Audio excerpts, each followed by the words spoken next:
Halo teman-teman, kembali lagi di channel Total Tekno bersama saya Gigi di sini dan kita akan membahas hal-hal seputar teknologi.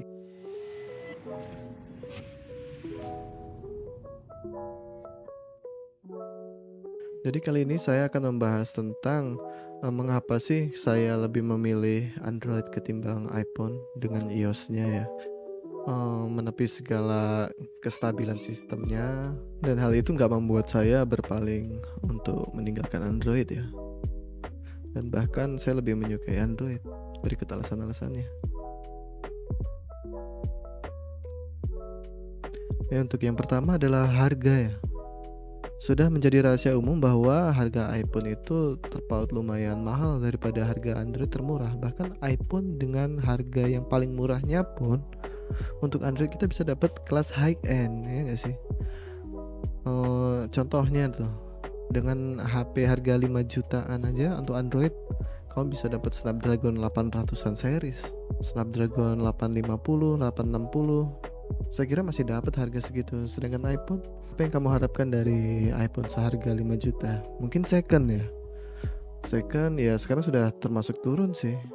Sekarang sudah nyampe, ada yang harganya 4,5, 5.000 untuk iPhone yang menurut saya masih enak dipakai. Yang kalau orang Android tuh pindah ke iPhone agak nyaman di iPhone di rentang harga segitu, tapi kan itu bukan model keluaran terbaru sih. Harga 4,5, 5.000 dapatnya mungkin iPhone XS, XR. Kalau untuk Android udah bisa ada versi baru tuh. Sebagai contoh ada handphone Xiaomi ya, ngeluarin Poco. Itu kan harganya agak gila tuh. Ya bukan cuma Xiaomi sih, varian lain juga banyak. Karena Android itu sistem yang open source. Maksudnya adalah semua brand HP itu bisa ngikutin OS itu. Kecuali untuk yang sejenis Huawei ya, karena punya masalah dan persoalan lah politis sih sebenarnya itu. Tapi gue nggak mau bahas itu sekarang. Tapi intinya Android itu punya banyak varian, banyak mereknya. Dari yang paling bagus tuh Samsung, Asus, Sony, dan diikuti dengan HP-HP yang udah mulai kelihatan bagus juga sekarang kayak Xiaomi, Realme, Vivo, Oppo. Banyak deh pokoknya. Bebas deh milih. Punya harga berapa, cari yang di rentang harga itu. Pasti dapat. Dan yang kedua adalah uh, untuk masalah kustomisasi ya, kustomisasi software atau OS. Itu lebih mudah untuk mengoprek-oprek, maksud saya untuk memodifikasi suatu aplikasi. Atau kita punya aplikasi, kita bisa buat aplikasi sendiri misalkan ya, kita mau uji, gampang installnya. Dan juga kalau untuk yang punya trik-trik tuh kayak install YouTube tanpa iklan tuh, ada aplikasinya kayak YouTube Fans. Juga untuk game-game, mungkin kalau ada yang pengen nyari game gratisan gitu, ya intinya merakyat lah, murah meriah. Untuk software di operational system juga bisa, cuma semakin kesini Android semakin memperkuat sistem keamanannya ya. Jadi nggak mudah untuk di jailbreak, maksudnya di routing gitu. Tapi tetap bisa. Dan yang ketiga adalah fleksibilitas hardware atau suku cadang. Jadi bila Android kita bermasalah tuh, misalkan layar retak tuh yang paling sering terjadi kan, apalagi yang ceroboh yang kemarin kita bahas ya, HP-nya retak gitu. Kita pun bisa beli itu di toko terpisah. Misalkan layarnya nih kita beli di marketplace, Tokopedia, Shopee bisa ya. Lalu kita benerin sendiri. Itu kan soketnya jelas. Cuma mungkin kan kurang rapi. Nah untuk rapi itu bawa aja ke service center yang berpengalaman di tempat kamu. Bila dibandingkan dengan iPhone atau ya Apple ya, nggak bisa sembarangan itu. Kita berbeda hardware aja detek, beda dengan Android. Ada kelas-kelasnya lah ya kalau hardware. Kita punya uang sedikit, kita beli misalkan LCD pecah, kita beli touchscreen LCD yang murah. Kelas yang nggak orisinil tapi udah cukup, kalau untuk bisa dipakai bisa gitu kan. Itu bisa, kita banyak yang jual di marketplace, jadi lebih fleksibel gitu kan. Suku cadang, nggak perlu ke service center langsung, nggak apa-apa. Misalnya di kotamu kan nggak semua kota punya service center sih. Kayak di kota saya aja service center cuma ada Oppo. Bayangkan kalau HP merek Xiaomi rusak. Untungnya dia Android. Service center pinggir jalan aja bisa. Cuma kan kita lihat yang berpengalaman, yang kira-kira banyak tuh yang datang ke sana puas gitu dengan hasilnya, rapih pemasangannya. Selain itu, untuk masalah di hardware adalah charger, kabel data. Kebanyakan di Apple itu kan dengan menggunakan Lightning ya. Untuk USB Type C aja mungkin untuk baru-baru ini aja. Tapi kalau untuk HP-HP Android itu udah mulai rata lah pemakaian Type C, udah dari dulu. Dari zaman 2016 saya punya handphone Xiaomi Mi 4C kalau nggak salah. Itu pertama kalinya saya punya HP yang menggunakan Type C, smartphone ya Android. Sekarang rata-rata HP sudah pakai Type C. Jadi apa keunggulannya?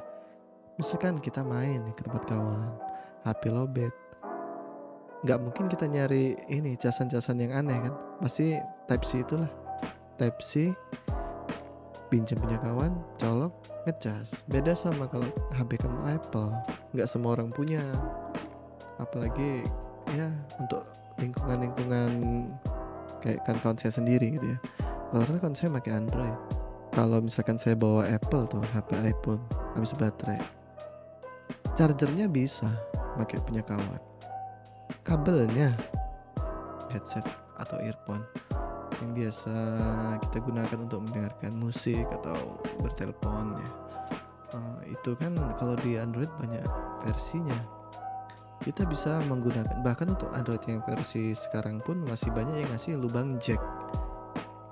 Atau yang punya uang lebih mau pakai Bluetooth, pakai TWS, itu ada. Dan saya kira dengan adanya pilihan yang banyak itu memudahkan untuk user, nggak melulu harus pakai earphone tanpa kabel.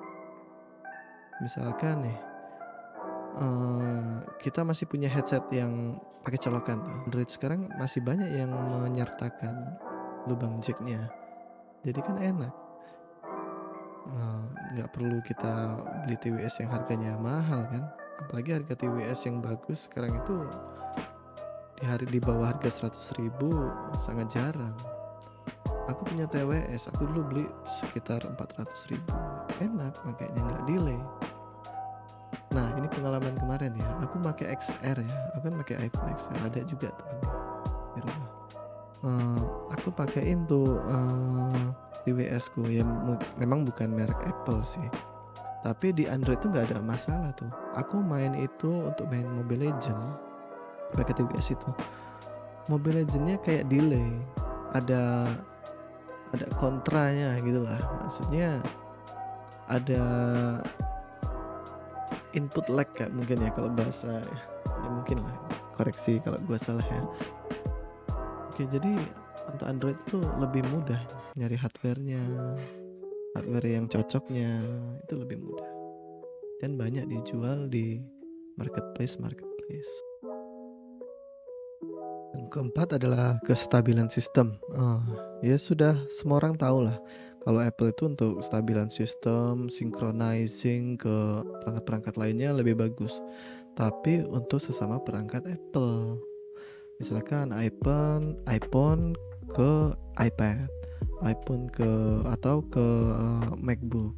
Tapi kan orang punya iPhone belum tentu punya MacBook. Juga sekarang ini Android tuh nggak buruk-buruk amat kok masalah synchronizing, bahkan bagus kalau menurut saya, karena dia didukung oleh Google kan ya. Misalkan kamu untuk synchronizing ke PC, ke tablet, asalkan dia sama-sama memakai Android ke tablet tuh, Android, dan penyimpanan di Google, mudah-mudahan untuk synchronizingnya bagus dan untuk pengiriman antar perangkat gitu. Sekarang tuh nggak butuh pakai Bluetooth kalau menurut saya. ada fitur terbaru Android namanya Nearby Sharing. Jadi dia fungsinya kalau zaman dulu itu mirip Forshare atau Midrop. Tapi sekarang semua Android punya sistem pengiriman yang sama, Nearby Sharing. Ya untuk Android versi sekarang ya, dengan operasional sistem yang terbaru sekarang. Rata-rata punya. Jadi kemarin pengalaman saya mengirim file gede gitu bukan lagi masalah. Dan juga untuk di komputer, misalkan komputer Anda pakai Windows, bisa sinkron kok. Login akun Google, download aplikasi Your Phone, bahkan kalau ada yang nelpon pun ada notifikasinya di Windows kamu. Ya seperti yang saya gunakan sekarang. Ya sekarang pokoknya synchronizing Android tuh lebih bagus lah ya. Mungkin belum menyamai Apple ya, tapi cukup bagus. Jadi tujuan saya buat video ini bukan untuk menyarankan orang yang sudah punya Apple untuk pindah ke Android, bukan. Cuma ini sebagai pengingat aja lah. Kalau saya masih punya Android, kayaknya masih belum butuh lah untuk kita punya perangkat Apple ya. Bersyukur dulu aja punya Android ya, walaupun harga murah tapi sesuai dengan apa yang kita beli, apa yang kita dapatkan. Daripada kita memaksa untuk beli handphone yang mahal tapi ternyata sama aja, bahkan fitur-fiturnya ya di Android pun zaman sekarang sudah ada semua, ya kan buang-buang uang, ya nggak sih? Kalau untuk gengsi saya nggak bisa ngomong. Oke, jadi begitu aja video kita kali ini. Bila kalian suka dengan video semacam ini, mohon di like dan subscribe. Dan terima kasih sudah meluangkan waktu untuk menonton. Sampai jumpa.